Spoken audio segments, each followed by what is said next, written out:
I would have never thought when I first got with Last Prisoner Project and became an ambassador that we'd be here together. I'm thrilled to be here. This is 420 Unity Day of Action. We've got over 30 organizations have come and joined us with the Last Prisoner Project, and we're here advocating for all of the cannabis prisoners, some of whom are serving life sentences for a plant. On October 6, 2022, Biden made an announcement that he was going to pardon cannabis prisoners for possession. Mr. Biden, we know you hear us. You've made promises that you have not kept. We're going to keep coming back, and we're going to make sure Joe Biden hold his promise. We need everybody home! President Biden, do what you said.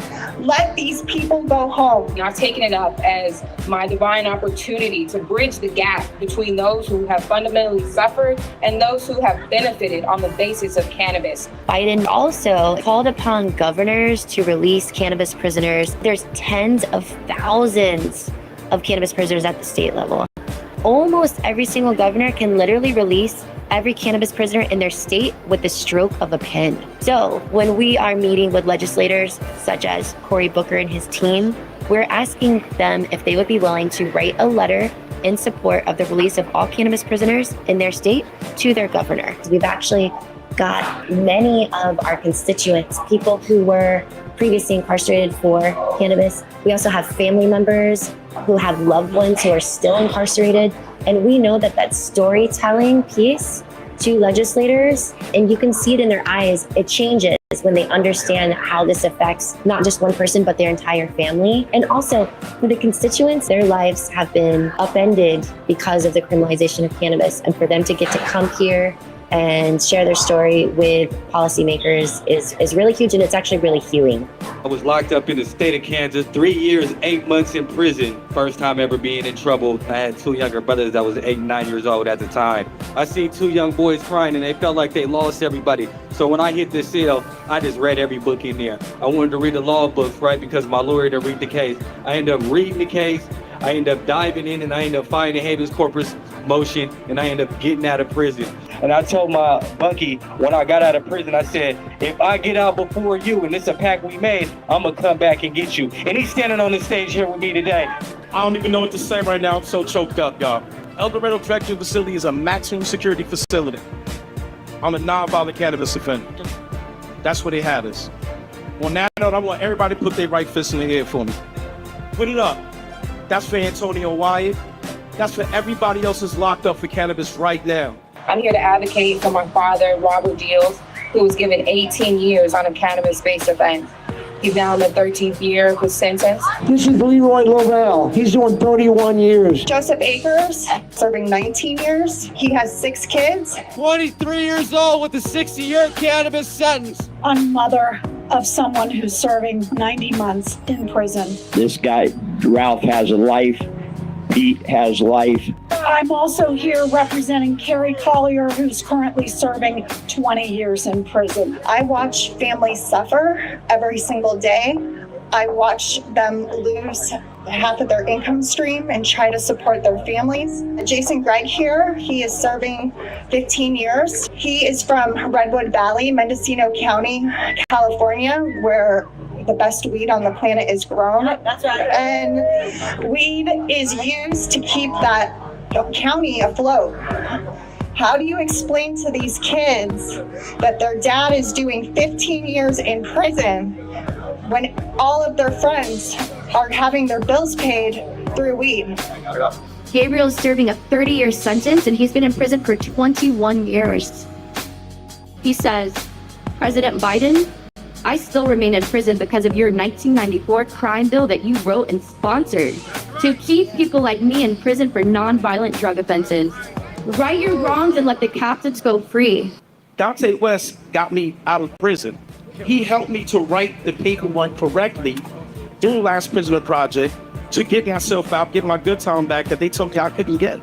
They didn't want me to go home to my family for Christmas. I was less than 18 months away from going home. I had already served 5.5 years. They didn't want me to go home. They still wouldn't give me my clemency. They still wouldn't do it for me because I'm dangerous, because I'm a cannabis criminal, right? Now, I'm a dude who listens to Nirvana, no matter what you might think. I skateboard. I have a daughter named Kiara, she's beautiful, right? I have a family, a father. My father's a musician. My mother does real estate. Does that sound like somebody who's a gang member or a criminal to you? Or does it sound like somebody who learned how to grow a plant, learned the medicinal properties of it, and was able to produce that to people that need it? One thing that my daughter said to me, she said, "Dad, you call me all the time, but I need you here." You know, you can't imagine what that feels like for a father to talk to his daughter. And she was 12 years old when I went in. She was 19 when I came out. This is what the legislators do not understand about people. When we do time, our entire family does the time with us. I did 13 years on a life sentence. I'm back with my family. They got me out. And now we need the president to get these lifers out. I'm happy to be home. I'm happy to be here. I'm happy to support the movement. I spent 46 of a 60-month sentence federally for cannabis. When I got to Fort Dix finally, after spending a year in transit during COVID and all that, I had a whole pile of Last Prisoner Project's letters waiting for me. I had known about the letter writing program, and then boom, all of a sudden I have, I'm getting there with 50 messages. I remember crying when I got them because I just spent 11 months wondering if anybody really cared. I spent 27 years. When they sentenced me to the remaining balance of my natural life. I was 33 years old. My son was 7 days old. My daughter was 7 years old. After 27 years, I come out and now found myself united with them. And we need this man over in this big White House over here to release all the present prisoners that are incarcerated for cannabis. There ain't no way people should be making millions of dollars out there, right? And they opening dispensaries before they free our people. I know that this right here is how change happens.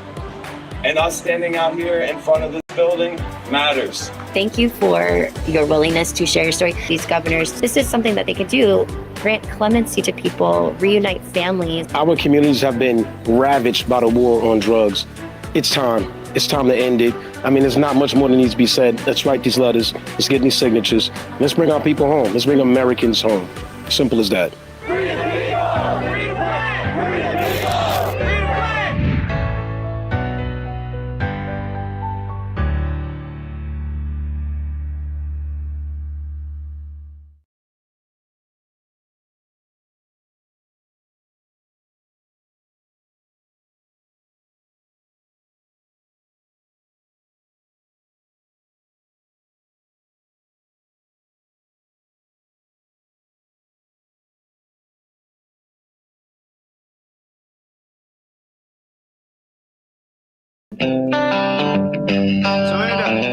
It's time for Sweet Home Cannabama, a show that'll answer all your questions, provide accurate information, and dispel the myths of cannabis.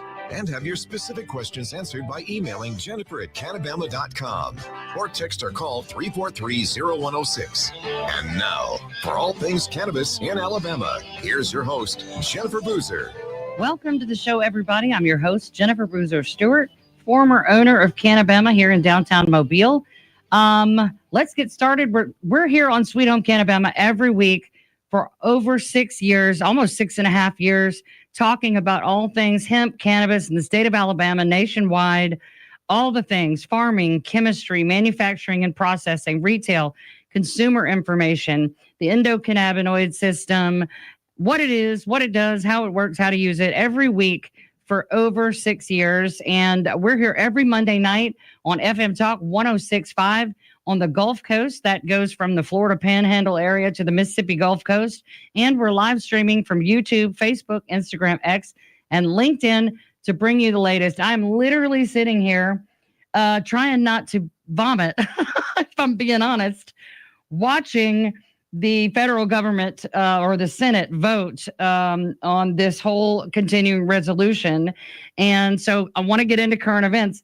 I was coming on here tonight to urge you to call your senator, your U.S. senators, and your congressmen to ask them to support Rand Paul's amendment to this CR. Now, the CR, the continuing resolution that would open the federal government back up, has 3 appropriation spending bills that kind of come along with it. And please forgive me if I fumble some of these details, because again, I'm learning as you're learning. If you know more than me, please let me know. But basically, they have to pass all these bills in order to open back the government. And Mitch McConnell has gone in and snuck in language deep within this ag appropriations bill that would basically destroy the entire hemp industry nationwide. Way worse than even what we've seen in Alabama and other states where we have been cut off at the knees and 80% of our products made illegal. This would be insane. They want a 0.4 milligram limit per package of THC. Okay, even full spectrum CBD that is not intoxicating in any way, shape, or form has more than that in a 30-day supply bottle. This would basically make it to where the only product that would be legal is CBD isolate. The problem is none of the farmers would be able to grow legally because their plants would not meet these new requirements. So Rand Paul was just on the Senate floor with an amendment to remove that language from this appropriations bill because it would put millions of people out of work and it would hurt so many farmers across the country, not including all of the manufacturers and processors, retail stores like ours, consumer access, but even people in the ancillary businesses like insurance and legal people that provide services, banking, merchant processing for this industry would all just in an instant be made illegal. And this is insane that we're having to do this. Sometimes when people know that they can't pass something the right way out in the open in the sunshine, they like to sandwich it in to these big spending bills. Because no one wants the government to be shut down. I don't want the government to be shut down. No one wants people going hungry without their SNAP benefits. No one wants that. But when you've got people like Mitch McConnell, who, by the way, when he got up to speak on this subject, holy crap, how old is this guy? You could hardly understand him, and he looks like he crawled up out of a coffin. I mean, this guy is the one who actually championed the 2018 Farm Bill for hemp farmers out of Kentucky, his home state. And now he is turning around and, you know, he's not going to be running for re-election. And he looks like he's got one foot in his grave. He's not concerned. He's already gotten whatever benefits there are to get in this situation. And he doesn't care who it hurts. And Rand Paul, also from Kentucky, is the one senator who is trying to stop this.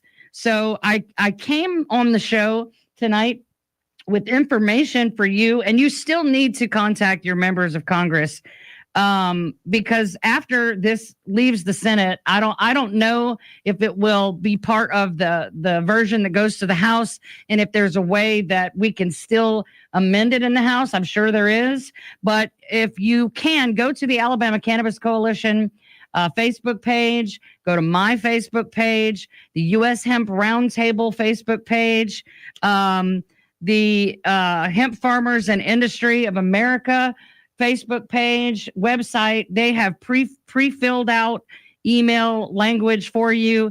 There are ways on congress.gov. You can look up who your senator, your U.S. senator and U.S. congressman are if you do not already know that. I saw Tommy Tuberville down there on the floor just a few minutes ago. And Katie Britt is in the room as well. And I think that they voted against allowing this amendment that would take the hemp language out, which is not great. He even specifically mentioned, Rand Paul specifically mentioned that it was worse than what happened in Alabama, which is pretty sad. But yes, go to those groups and find out who your U.S. Congress and senators are. Email them, call them. There is a number for the Capitol switchboard. It's 202-224-3121, and they will connect you to anybody's office. Let them know that this is not okay. We do not want this. It's part of this fiscal year 2026 spending bill and the continuing resolution to open up the government after 41 days of being shut down. And of course, swirling around in all those very vital services is the decimation of an entire industry. And so I'm still waiting to hear the tally on the vote. If anybody wants to text me and let me know what happened so I can concentrate on our guest tonight, that would be very helpful. I'm going to turn my phone upside down and stop looking at it out of the corner of my eye. But I'm sweating bullets in here, guys. I'm rooting for Rand Paul. I think in a room full of 100 senators, for one senator to be willing to stand up and say this is not okay, it takes a whole lot of courage, because I'm sure the people that don't understand what this means, and people are making jokes, oh, why would we care about this if people are going hungry? Well, we're not trying to pull a fast one. Mitch McConnell is. And the reason that it matters is because families like mine all over the country will be put out of business, will be rendered bankrupt, and will have to go without. And the farms across America, who are already hurting and suffering, will be crushed. And they don't understand. Yes, your family might be suffering because you haven't gotten your military paycheck or your SNAP benefits, but there are millions of families who are also facing losing everything they've worked for all of these years. And so it's not just about what people want or, God forbid. And of course, there's weed jokes galore on here because people have no respect and they don't know what they're talking about. But this is a big issue. So please find these posts. Go to, like I said, U.S. Hemp Roundtable. You can find that information. We've posted several things. I am going to be the point person. The Alabama Cannabis Coalition is largely focused on state issues because we are still hoping to repeal HB 445 here. But this is one of those moments where we have to stop and go, okay, if this happens, then what's going to happen to the rest of it? What's going to happen to the rest of this situation? And we don't know. We don't know. And it's very scary. I personally can testify to all of the joys of suddenly being put out of business, suddenly having no income, and, having a garage sale to sell all of your belongings in order to hopefully stay afloat.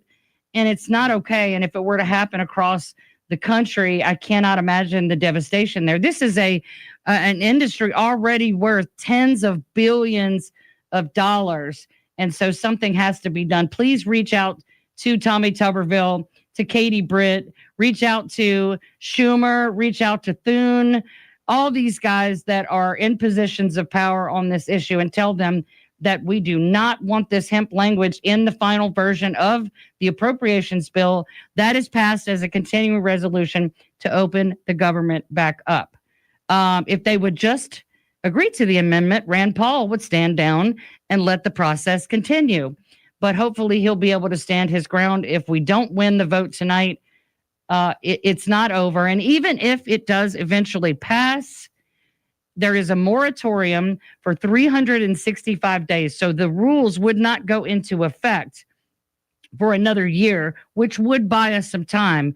But man, we lose the argument that the federal law says this, and we need to at least, comply with that. When we come back from the break, we're going to meet Jason Ortiz from the Last Prisoner Project. Stay with us.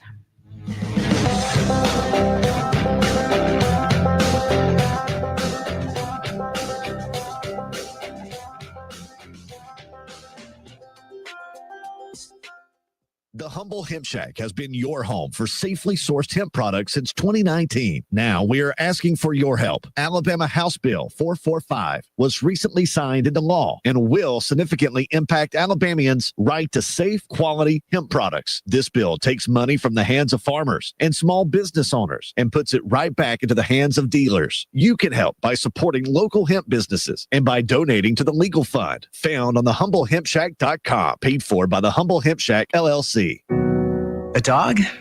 I'm not. I was born for a purpose, to bring you hope, to guide you out of darkness, to stand by you as you rediscover life. When past battles cloud your mind, I push them away. You tell me I'm your hero, just as you are mine. You hold me when you're afraid, whisper that I saved you. With me by your side, no challenge is too great, no night too dark. I'm your guide, your companion, your friend, your light. A dog?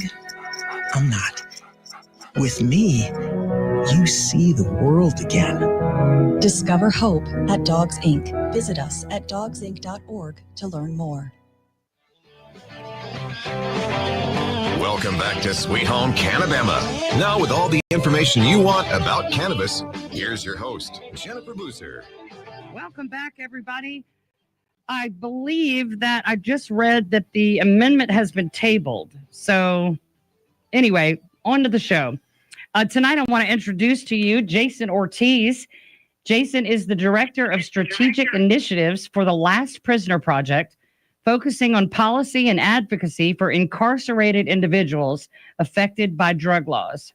He is currently focused on cannabis legalization at the federal level through the Cannabis Unity Coalition, the nation's largest cannabis advocacy coalition. A cannabis justice advocate since he was arrested for smoking on the way to school at age 16, Jason co-founded the Minority Cannabis Business Association and helped draft Connecticut's 2021 Cannabis Equity Framework. He is the former executive director of Students for Sensible Drug Policy, where he trains students to combat the war on drugs, and has served as the policy director for Connecticut for Accessible Psychedelic Medicine and president of the Connecticut Puerto Rican Agenda, where he mobilized support for the independence of Puerto Rico. He currently serves as the chair of the policy committee of the Puerto Rico Psychedelic Collective. Jason, welcome to the show. Oh, well, I think we lost him. That's okay. We're going to get him back real quick. Yes, he's trying to call back. Let me check my my phone here to make sure that I have the right information. All right. I think he's back with us. Jason, welcome to the show.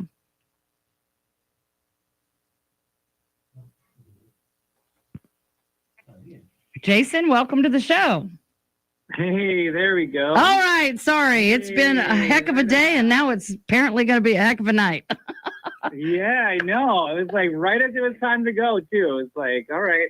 That's okay. That's okay. Well, okay. So tell us, I just read your bio in case you didn't get to hear that. Tell us who you are, how you became an advocate. So my name is Jason Ortiz. I'm originally from Connecticut. From Norwich, Connecticut, actually. I currently live in Puerto Rico, but I am currently today in Connecticut. And Connecticut is where I first got arrested for cannabis possession as a teenager. And so when I was 16, I was walking on the way to school with a couple of friends. We were smoking on the way to school, and somebody called the security on the way. And so as soon as we stepped foot on campus, we immediately got surrounded by all these big security guards and tiny golf carts. And it was a very strange moment. Like I was just very confused. Right. Like, the golf carts probably would have thrown me off. And I mean like big guys in very small carts, and like three of them. That's right? funny. And so, like I've been in trouble, but like nothing too serious before. So it's kind of like, whoa, like what is going on here? Right. And so, they were like, well, we know that you were smoking weed on the way to school. And so like, that's not allowed. So we gotta, get you in trouble or whatever. Right. Right. And so I went to this little room where I was going to wait, thinking like, okay, I'll get suspended for a few days, no big deal. And then the police came in. Oh, wow. And that's when everything changed. I was kind of like, whoa, like, wait a minute. Like, do I need a lawyer? Like what is happening here? Right. And every cop show you ever seen idea. goes through your mind. Right, exactly. But like, so then they searched my bags, and I had more weed in my bag. I had two small, maybe like half-gram joints that were wrapped in like pink strawberry papers, right, like a child, right? And so they were like, well, we found this in your bag. Like this is possession, and you're with another person who's underage, so that's going to be possession with intent to sell to a minor. Because my friend, so two of us were 16, the other one was 15. And I had just turned 16 like a month before that, actually. It was a couple months, mid-September. And so it was kind of like intent to sell. Like, what are you talking about? And they're like, you're under arrest. You have the right to remain silent, and went to put cuffs on me. Wow. And that was like, when somebody puts chains on you, right? Like all of a sudden drug policy becomes a very real thing and very serious. And in the moment, I actually freaked out. I was like, no, I'm not letting Right. those things This on is me. a Like, mistake. Call my I didn't mom. do anything that wrong, right? And so I got arrested. I got thrown out of school for the rest of the year. I had to go to court countless times. And I had 2 union working, public sector parents that yeah, they worked full time, but they were not making a lot of money. Right. And one of the big things that really impacted me was, yes, the court system was horrible. And I got to see who was getting arrested, who was getting, convicted, who were the folks that were the prosecutors and who were the defendants, right? Being very clear. A lot of rich white folks and a lot of poor black and brown and poor white folks too. And you could tell. Oh, yeah. Right? Oh, yeah. And so that's when I really got a lot of my class consciousness, out of that situation of nah, man, I was in it with all different colors of people. We were all getting in trouble for the same thing. But it was the money my parents had to pay for lawyers that really was brutal, tens of thousands of dollars. So their 16-year-old kid didn't go to prison for years and years. Right. And so it was very difficult for my parents. And, I was pissed ever since. And so I've been a cannabis activist since that day. Luckily, I did have some time to stay at home and do research because the internet was around in the year 2000. And I learned a few vital phrases that would forever change my life. Okay. The school to prison pipeline, right? Because the school to prison pipeline was what I was going through. The war on drugs. Yep. And selective enforcement. Right. And so those 3 phrases would kind of shape how I looked at law, how I looked at society, and that it really wasn't that myself as an individual was hurting anyone or doing anything wrong, but that there's this big political machine out there that is not only trying to make money off of incarcerating us, but also politically disrupt different communities. Right. And we've seen that for decades, right? The original, start of the war on drugs was to go after the hippies and the Black Panthers. Right. If you go all the way back to Harry Anslinger, right. It was the same thing, right? It was the socialists and the communists, the jazz folks and the Mexicans, right? The Mexicans. Stinking old Mexicans. That's why we use the word yep. marijuana, right? Marijuana is a Spanish word. Yep. And so, and it's a positive word originally, but we'll have a conversation about that another day. Right. But that's when I started to more fully understand policy, law, the court systems. And so eventually I was able to go to the University of Connecticut, where I joined as a student this organization called Students for Sensible Drug Policy, and SSDP taught me not just to be mad and protest, but how do I actually change the policies so that this doesn't happen to other people? Yes. And so that's when I became more of a policy advocate in that space. I would eventually graduate from UConn. I learned a lot there for sure. I'm very grateful that I went. And one of the things that I learned while I was there was that other activists had changed the Higher Education Act's federal aid elimination penalty, which was a really long way to say if you got arrested for weed, you couldn't get Pell Grants. Oh. But because people changed that law before I went to UConn, I was able to go to get financial aid. So to me, that was a moment where I realized that a very small change to a law can have a huge impact in a lot of people's lives. And so that's when it really cemented that I wanted to be a policy advocate. And then from there, I would go on to do lots of other types of work. I actually did some work trying to end the death penalty nationally and other kinds of organizing, but then became part and one of the founders of the Minority Cannabis Business Association. I would eventually go on to become president, where we worked a lot on cannabis equity policies, of figuring out exactly how we can make sure that the new cannabis industry isn't dominated by big corporations and instead has the folks that were most impacted by the war on drugs leading the industry, which I believe the people that were most impacted are those that were incarcerated. Absolutely. Right? And so, yeah, that's a controversial opinion, though. There's lots of people out there that disagreed with me along the way. But eventually went on, helped to fight the good fight in lots of different states, helped legalize here in my home state of Connecticut, would later go on to be the executive director of SSDP. And now I work for the Last Prisoner Project, helping folks get out of prison and to pass laws that expand eligibility for release. And so, from being arrested to coming through the system and going and working in the advocacy space to now making sure that what happened to me doesn't happen to other folks, I was able to make sure that in the Connecticut legalization bill, anyone under the age of 18 will not be arrested for cannabis possession. They'll have to go through juvenile court and lots of other things. It's not like they don't get nothing, but definitely the exact thing that happened to me won't happen to anyone else. And now get to spend my time figuring out how we're going to make sure all the folks that are locked up in prison right now, as we build these industries, are able to get freedom, reunited with their families, and become full members of society. Do you ever wonder if you hadn't been surrounded by big guys in golf carts that day, where your life would have gone? after Yeah, that? I think I would have been a pastry chef. Like, I was definitely real big on that. I was also into genetics and like biology, so maybe I would have been a breeder for cannabis cultivation facility also. Right. But yeah, I do, and it's kind of funny because sometimes I think like, well, if we legalize, then young people won't have to deal with the system like I did, and then they won't become activists. But I think I would much rather they have the choice to become a musician or a pastry chef or whatever they want to do than have to deal with what I went through. Right. Can you even imagine a world where we don't need to have cannabis advocacy work anymore? I can't. I haven't been in this nearly as long as you have, but holy crap, I'm tired. And it's like there's I can no definitely imagine it. Yeah. there doesn't seem to be an end in sight. And just like this vote I've been trying to watch, it can change on a dime. We've had this access to the hemp plant for 7 years, and now it's like it's 1937 all over again. What the heck is happening? It's like nothing good we did matters. It just matters that we're hurting somebody's bottom line. I look at it as this is like the Empire Strikes Back part of the trilogy, right? Where like we had a tremendous amount of success in the last 10 years, right? Mm-hmm. Between 2014 and now, where there's half of the nation has legal cannabis at the state level. Yep. And the powers that be were like, we got to shut this down. They got equity programs giving out reparations to people. We got hemp businesses flourishing. And now we can't let this continue. And now we're seeing the response from those that would seek to continue to oppress us.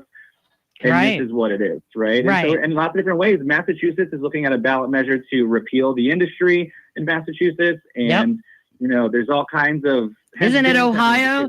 Ohio, they let the people vote to legalize, and then the legislators were like, yeah, but we don't think you know what you did, so we're going to fix it. Yep. It's crazy. Because here I am in Alabama. We don't get to vote for anything. I'm like, put it on the ballot. I dare you, put it on the ballot because it would be a landslide. We don't even get that. But even in a state like Ohio, where they do get that choice, oh no, we can't let you choose.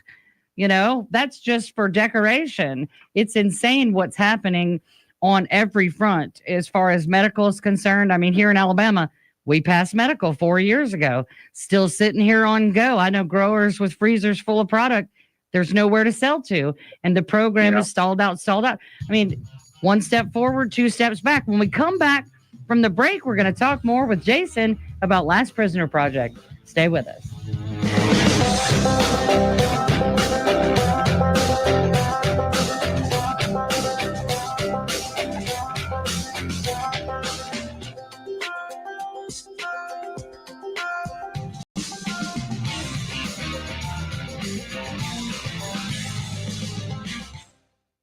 FM Talk 1065, the Gulf Coast Weather Authority, and Dr. Bill Williams. The Gulf Coast can expect clear skies tonight. It will be cold with temperatures in the upper 20s at daybreak. For Tuesday, sunny and cool with highs in the upper 50s. And the outlook for Wednesday, sunny and warmer with highs in the lower 70s. This is meteorologist Dr. Bill Williams for FM Talk 1065. FM Talk 1065, the Gulf Coast Weather Authority. I'm Roseanne Haven from WKRG News 5. Former Mobile Police Chief Paul Prine is running to be Mobile County's next sheriff. Prine announced today he'll run against current Sheriff Paul Birch next year. This comes after Prine's run to be Mobile's mayor. Prine served as Mobile's police chief from 2021 to 2024 and has 3 decades of law enforcement experience. The Coast Guard in Mobile is looking for the owner of a boat that washed ashore over the weekend. The sailboat known as the Kirsten washed ashore on the southern end of Galliard Island in Mobile Bay. A cold weather alert from the Mobile County Emergency Management Agency. Shelters are open, including the Waterfront Rescue Mission in Mobile on North Washington Avenue, McKimmey Place for women only, and the Salvation Army on Dauphin Street for men only. I'm Roseanne Haven from WKRG News 5. Local coverage you can count on. The Humble Hemp Shack has been been your home for safely sourced hemp products since 2019. Now we are asking for your help. Alabama House Bill 445 was recently signed into law and will significantly impact Alabamians' right to safe, quality hemp products. This bill takes money from the hands of farmers and small business owners and puts it right back into the hands of dealers. You can help by supporting local hemp businesses and by donating to the legal fund found on thehumblehempshack.com, paid for by the Humble Hemp Shack LLC. Right arm, right leg. Left leg, left arm. Both legs above the knee. Both legs, part of my left hand. Lost both my legs in Iraq.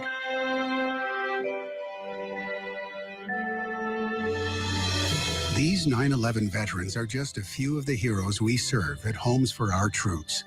For nearly 2,000 severely injured veterans, everyday life has become filled with barriers. So we build specially adapted homes with features like wheelchair access, roll-in showers, and pull-down cabinets that allow them to function independently and focus on their recovery and family.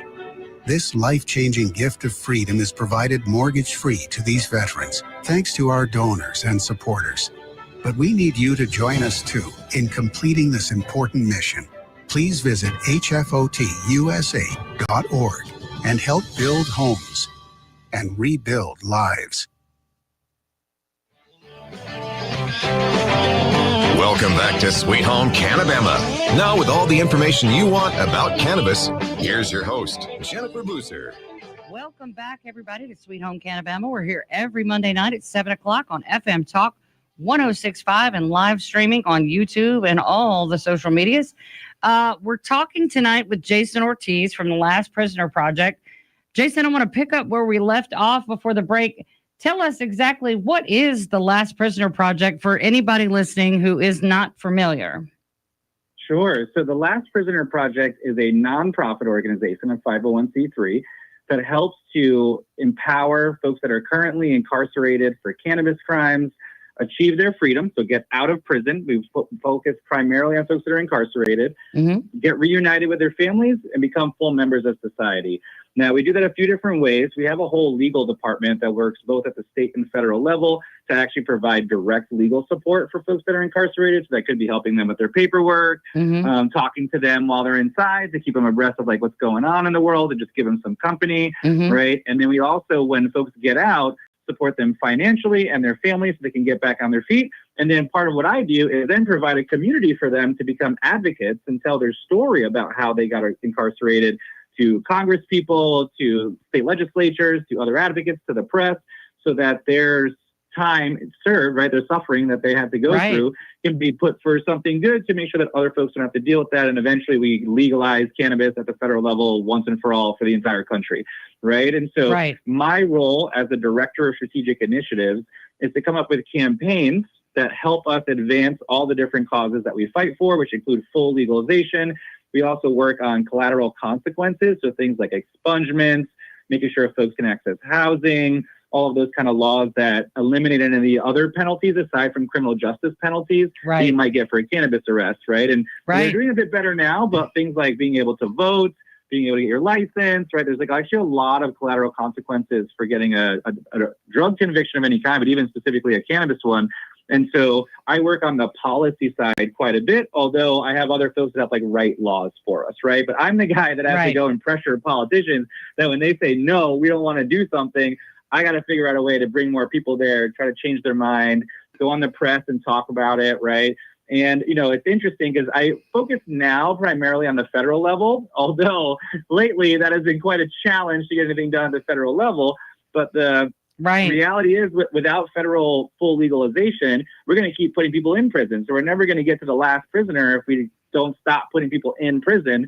And I would say, aside from the policy piece, the other thing that's important is what's called clemency. And that is when a president or the governor pardons somebody who is incarcerated. And they can pardon, which just forgives the offense, which doesn't necessarily change your actual sentence. But what we really want is a commutation. And so a commutation is where the governor says, we're going to cut your time served to as long as you've been in there, and then you're able to get out early. So that is like the gold standard for us is to get a commutation from a governor that then shrinks their sentence and they're able to get let out. Now, that is only doable, generally speaking, by the governor of a state, or there's a pardon board that is empowered by the governor or the president of the United States. Right. And so there's only 51 people like in the country that we can actually work with on that. Right. And that's the only way to get people out fast, generally speaking, outside of going through the sort of review process that, depending on which state you have, some states have a review process that you can get let out early and many don't at all. Right. And so it's really down to the governor. So on the policy side, expanding eligibility for folks to get out, also dealing with things like probation and parole, trying to shrink how long you have to be there. Right. And then on the more executive branch side, working towards pardons and commutations. It's interesting. I mentioned this to you today and you said you hadn't seen it, but there is a new documentary out on HBO Max called The Alabama Solution. And it's specifically about the prison system in Alabama. And I've watched part of it. I haven't finished it, but it's brutal from start to finish. Every part that I've seen and everything I've heard about it. Because Alabama, it definitely has some of the worst prisons in the country from what everyone else outside of Alabama says, you know. And I know that recently there was a news article about how parole eligibility, people being eligible for parole has gone down in Alabama like 72%. Wow. And we have a nice new mega prison named after Governor Kay Ivey and another one on the way in Alabama. And then, and interestingly enough, possession of hemp flower is now a Class C felony in the state of Alabama with a punishable up to 10 years in prison and $15,000 in fines. Fentanyl possession is a lesser felony, and possession of illegal marijuana is a misdemeanor. So as far as prisons go, I'm sure that you see the conditions, the situations in different states. Are there a lot of states like Alabama? I know a lot of southeastern states have big prison systems like this and have laws that are very punitive, but is that the case across the country, or is that unique to certain areas? I mean, what are the worst things you've seen as far as cannabis laws and prisons and things like that across the country? So it's definitely not specific to Alabama, although it is pretty heavy in the South. Yeah. Like we do see that the South, especially the Southeast, has some of the harshest drug penalties. Right. And that is pretty consistent all the way across the board. We have a tremendous number of prisoners that are in Florida and Texas. Mm-hmm. Right. And they're bigger populations, of course. You're gonna have more people. Right. Right. We also have folks like Kevin Allen, who is in Louisiana, who is one of our constituents, who got a life sentence for selling 2 grams of marijuana to an undercover cop. Wow. He was able to reduce it after like 10 years to only 40 years in prison for selling 2 grams of cannabis to an undercover cop, who he actually refused several times. And then once the cop came back again, he was like, okay, fine, I'll sell it to you. And they arrested him right there. Wow. He lives in the same district in Louisiana that our current Speaker of the House, Mike Johnson, lives. Right. And tell me what area of Louisiana that is. That's my home state. the New Orleans area. Yeah. Okay. Yep. Okay. Right. And so, you know, and this was, 20 years ago. I think he served like 26, 27 years at this point. Right. But he is incarcerated in the same place that, the guy that's blocking cannabis policy from moving in the house as well. And so, but, again, like places like Florida and Texas, tremendous amounts of prisoners specifically for cannabis policy. Texas also tried to pass, right, the hemp ban that would have SB3. Also made hemp possession a felony. And in Texas, you could have got charged with both. So, like, if you got caught with cannabis and they couldn't tell what it was, they would charge you with both of them and then let the court figure it out afterwards. And so, wow, yeah, gotta love that, right? Like, oh, we can't figure out how to do this. So we're gonna get you either way, though. Right. If we can't get you on the big one, we're gonna still get you. Right. And then, in Idaho, though, like that's another place that's not in the South, but Idaho also has a tremendous number of folks in prison per their population and is also making it where they're making the penalties harsher, not easier. Well, I have a friend in the industry who is from Idaho, and she mentioned to me not long ago how they have to go to the neighboring states because there's no legalization there. There's no nothing there. Right. And so Idaho almost passed another law that was said if you brought any cannabis from another state, it's its own charge, right? Like trafficking across state lines. Wow. And it's also going to be pretty harsh because tons of us go to Washington. Yep. Like it's right out across the border, right? And so it's definitely one of the situations where the South has a lot of work to do, but it's not the only place. Like we definitely still have the Dakotas that don't have any legalization, right? Yeah. And so there's a number of more conservative states, generally speaking, that are still working on it. Right. But even places like Pennsylvania, right? Pennsylvania is a spot that's been talking about legalization for a long time, but upwards up through 2023, they were still in the top 10 numbers of cannabis arrests that have happened. And the FBI reported recently, because you want to know the FBI's numbers, right? But there's at least 200,000 cannabis arrests in 2024, right? So spread out across the country, although concentrated in the South. And that tells you that the war on cannabis is nowhere even near over. We can absolutely go backwards, and we are seeing exactly that happen, both with some of these new industry bans and with the hemp votes and the hemp bans that are going all over the place. So we still have a lot of work to do. There's a lot of states that have made tremendous progress. There are some states that are getting close to zero, at least for possession. And so we are working towards making sure we identify the states that are cleaning up and like doing really well. But it's without a doubt, there's a lot of states in the South and in the northern Midwest that have a long way to go. Now, I get why the South, because it's the South. And a lot of people say, oh, it's the Bible thumpers and the Christians. And it ain't us. It ain't us. This is driven by other industries, including the prison industry, because that is private prisons are a big business. The federal government pays the state, and privatized prison, they have a quota of beds that need to be filled at all times or they don't get paid. And there's a lot of incentive to get people into prison and then to keep them. And because cannabis, it's legal in some form or another in over 40 states as medical, and then recreationally, like you said, half the country. And then at one point, hemp was legal in every state. And so that provided an entirely new pool of people to draw from because, hey, it's still federally illegal. And you've got to contend with people like big pharma, big tobacco, big alcohol, big prison, and things like that. And there's a lot of industries.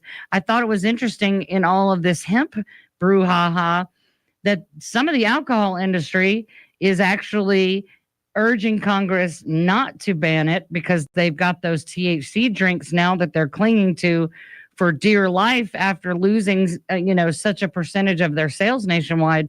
But then companies like Kraft and Nestle and other of the big giant food processing companies are wanting to ban it. And that's crazy to me. Why would Kraft and Nestle get in on this fight in any way, shape, or form? What does that have to do with them? You would think they'd be happy we might all have a little bit of the munchies. But then again, most of the foods that come from those companies are highly addictive and full of chemicals and keep us inflamed and sick. And they're all related. I mean, it's this never ending trying to watch your back, but you're watching every side on top and underneath too, because everyone has an incentive to get in on this, whether they're pro or against. And so many other industries have been disrupted in some way, especially by the hemp industry. But we all know the battle between medical cannabis and the pharmaceutical industries too. I mean, it's crazy. People, because of the prolific access that we do have now in states like Alabama, I hear it every single day. Well, I'm going to smoke anyway. I'm going to do it anyway. I don't care what the state says. When we come back from the break, we're going to finish up tonight with Jason Ortiz from Last Prisoner Project. Stay with us.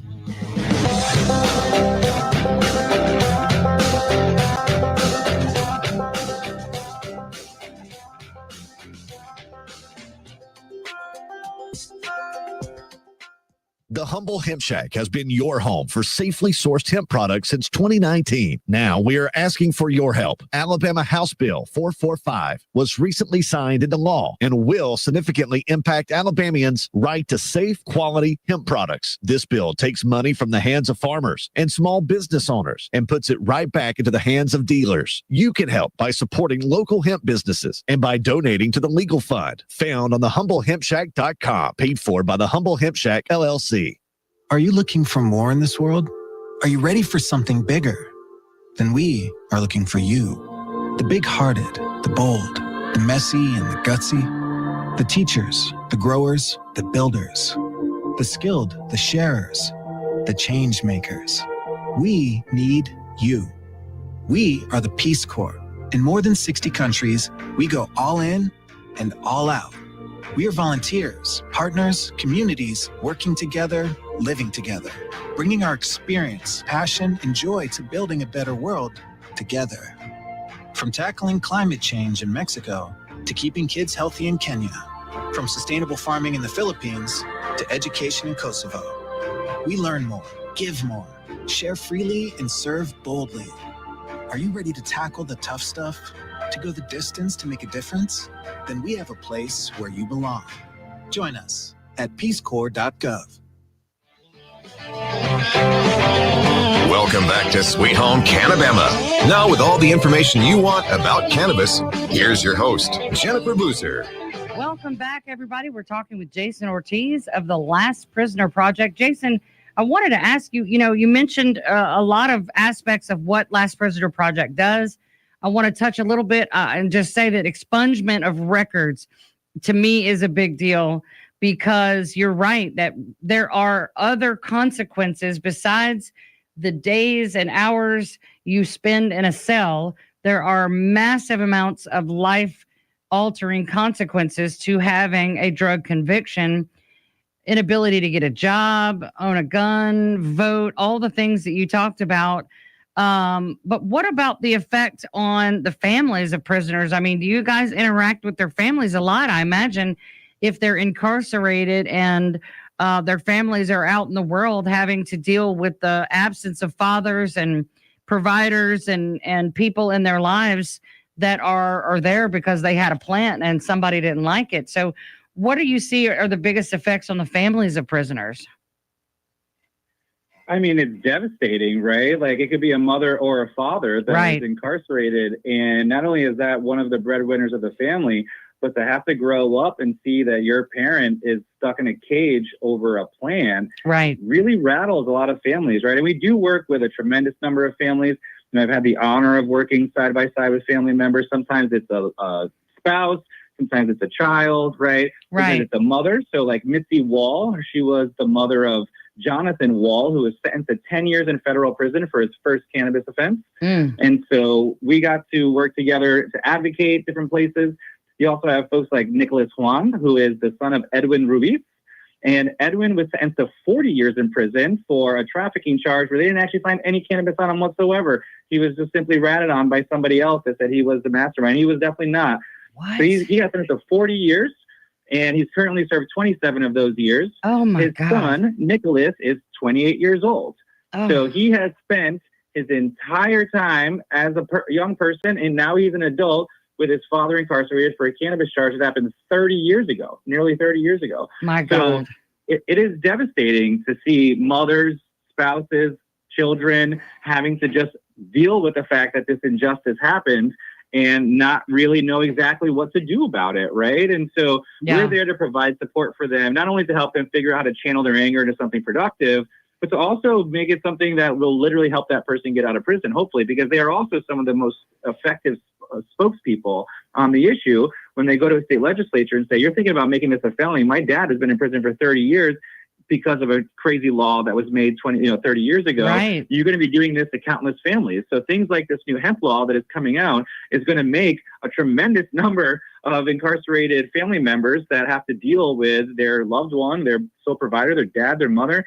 And every year that a person spends in prison, that's a birthday that they don't get to be there for, that's a first kiss or a first boyfriend that they don't get to meet, Christmas, Thanksgiving, there for, birthdays, Thanksgiving, when somebody passes away, right? So like all the folks that are incarcerated also have parents and grandparents and may not be there when their parents. And the divorce rate of, the spouse on the outside looking at being a single parent or whatever for however long, that's a lot of pressure on someone, to for sure be tempted to move on and find someone that they can help do life with. I mean, that's devastating.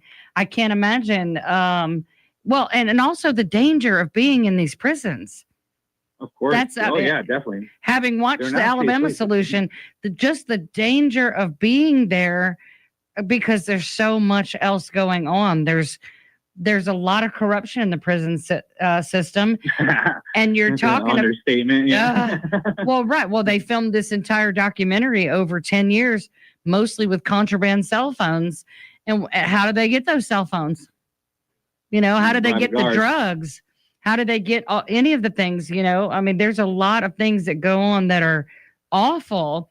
And I can't imagine being somebody like you at 16, smoking a joint on the way to school, or 25 or 35 or whatever, and you end up in a cell for 10 years, and maybe you have to fight for your life. Maybe And you're can beaten offend half even to more death. inside.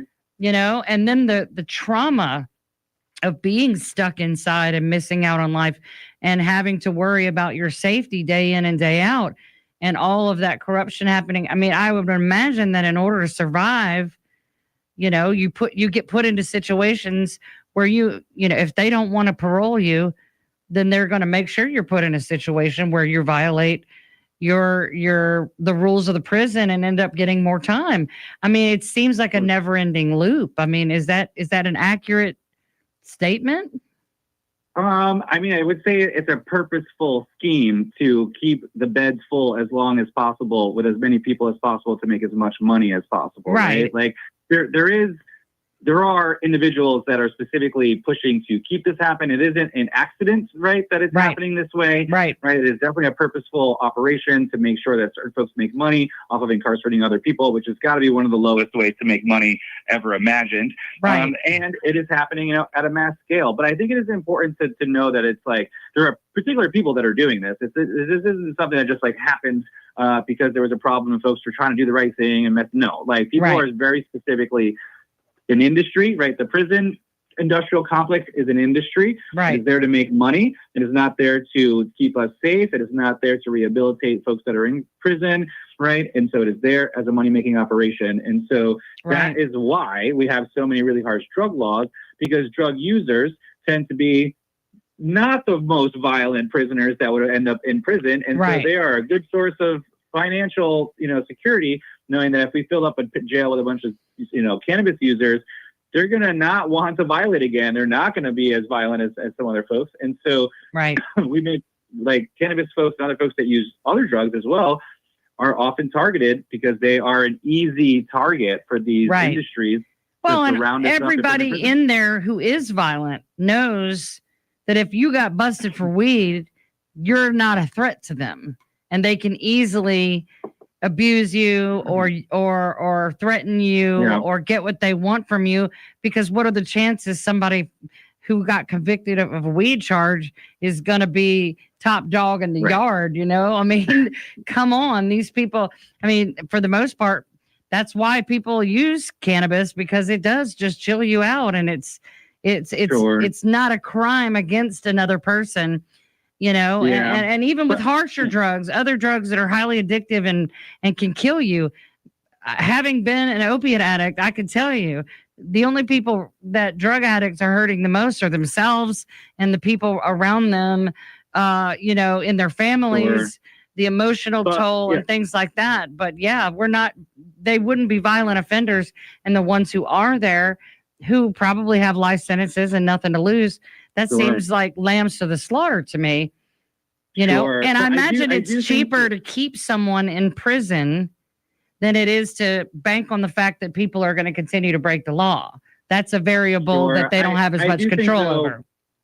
Before we wrap up, that it's not all doom and gloom, right? Like there are people that have been organizing. I very much encourage folks to find the different organizations in their state that are pushing to help prisoners get out, right? We are seeing a reduction in the total number of prisoners, but it's because we put together incredible movements to fight back against all of the insanity that we saw as we were growing up. And we are not done yet. The cannabis space has made tremendous progress, but the fight is not over. Not only do we still have 26 states that still need to actually have some form of adult use, the fight at the federal level is ongoing, and we really won't see real justice and real criminal justice reform, real clemency and folks actually getting out of prison until we do this at the federal level. And so I do encourage everyone to not just contact your local reps, but contact your federal officials. It's going to be an uphill battle, but we have a national movement that has over 70% of support of the public. It's the most popular issue in American politics. Wow. What we haven't been able to do is turn that public support into a scaled up movement, powerful enough to actually push on the federal government. And because we haven't been able to do that, we're seeing folks go backwards now with like the hemp situation. And we haven't seen a cannabis bill pass in a few years.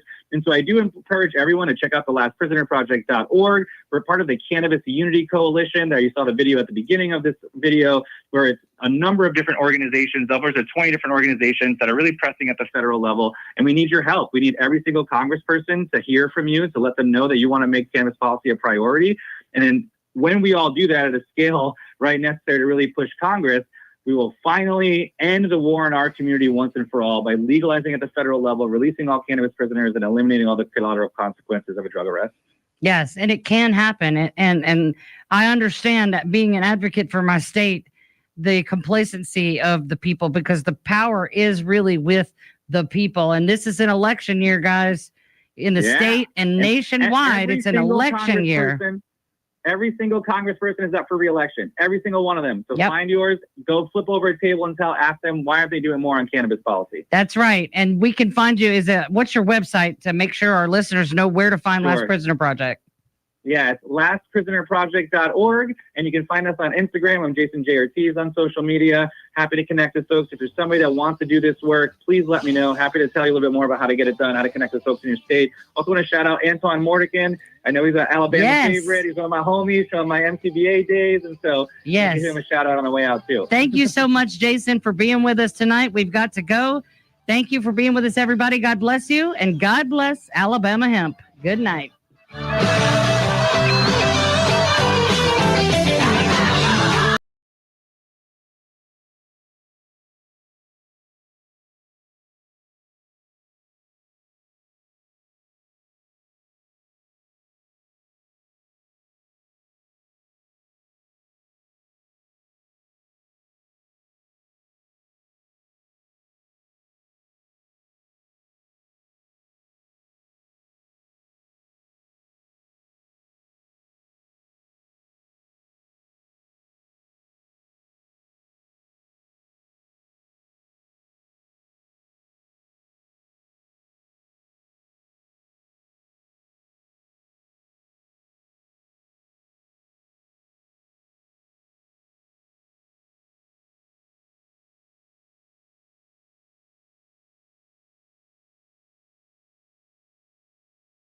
In the U.S., politicians have the power to pardon virtually any criminal. All it takes is one signature. So we created the one thing that can bring them justice. A pen family members would use to share the impact of marijuana injustice and would be offered to politicians to end it. The pen started in the hands of one prisoner's daughter. This pen in my hands has the power to bring my father to your attention. The same pen in your hands has the power to set him free. The pen traveled across the country from family to family. Writing you today to advocate for Deshaun Durham. My 28-year-old son, Jonathan Law, has been incarcerated. As the letters piled up, so did the pressure for politicians to take the pen.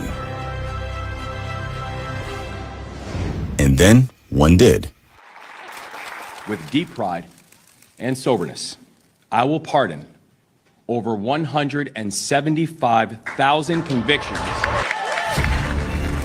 And the right issue.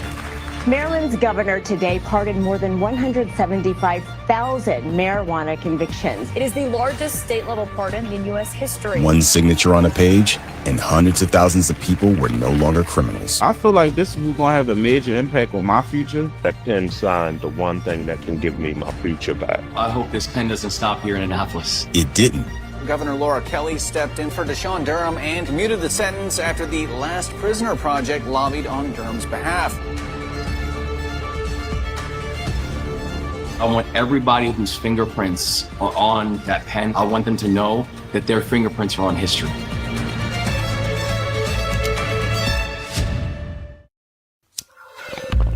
Across the U.S., marijuana is now gloriously legal. God bless America!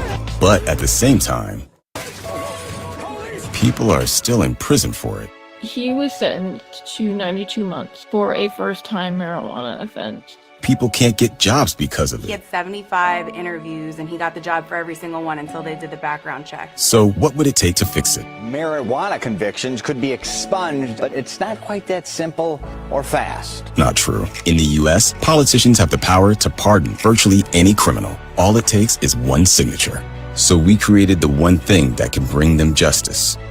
A pen family members would use to share the impact of marijuana injustice and would be offered to politicians to end it. The pen started in the hands of one prisoner's daughter. This pen in my hands has the power to bring my father to your attention. The same pen in your hands has the power to set him free. The pen traveled across the country from family to family. Writing to you today to advocate for Deshaun Durham. My 28-year-old son, Jonathan Law, has been incarcerated.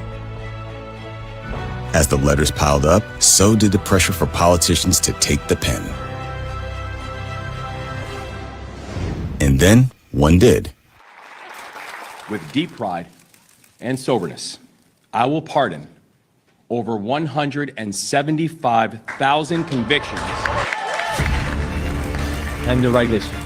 Maryland's governor today pardoned more than 175,000 marijuana convictions. It is the largest state-level pardon in U.S. history. One signature on a page, and hundreds of thousands of people were no longer criminals. I feel like this is going to have a major impact on my future. That pen signed the one thing that can give me my future back. I hope this pen doesn't stop here in Annapolis. It didn't. Governor Laura Kelly stepped in for Deshaun Durham and commuted the sentence after the Last Prisoner Project lobbied on Durham's behalf. I want everybody whose fingerprints are on that pen, I want them to know that their fingerprints are on history. Change doesn't wait. Why should you? Welcome to the Gaia Guild, Global Action Impact Awareness. At GaiaGuild.com, thousands are coming together. Creators, innovators, change makers, building a future that matters. Your membership unlocks events, classes, and connections to spark action. And explore the G3 collection and exclusive guild merch at GaiaGuild.shop. This isn't just talk, it's movement in action. Gaia Guild. Join today. Become a guilder. Visit GaiaGuild.shop.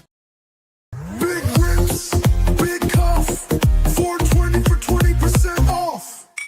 The Bonfathers got the stash, 420 for 20% off. Make it last. Hand blown glass, it's so clean. SpecialKGlass.net, live the dream.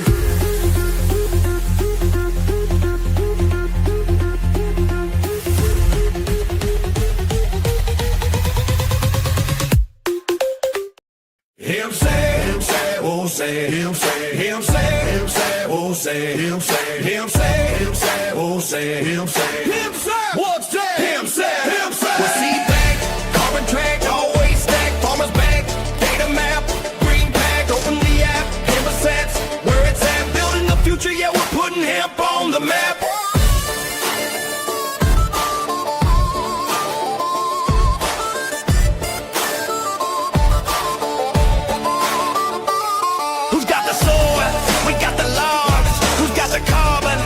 The smog, satellite shine, the data comes back. Him's up app on the blockchain track. We see back, carbon track, always stack. Farmers back, data map, green pack, open the app, him assets, where it's at. Out in the future, yeah, we're putting him on the map. Root is more than a token. It's a digital currency for regeneration. Unlike speculative crypto, Root is directly backed by a living treasury, seed vaults. The community ensures that every root has real value. Farmers and educators earn root for their actions, and holders can redeem root for seed packs, returning digital incentives back into the soil, food, and biodiversity.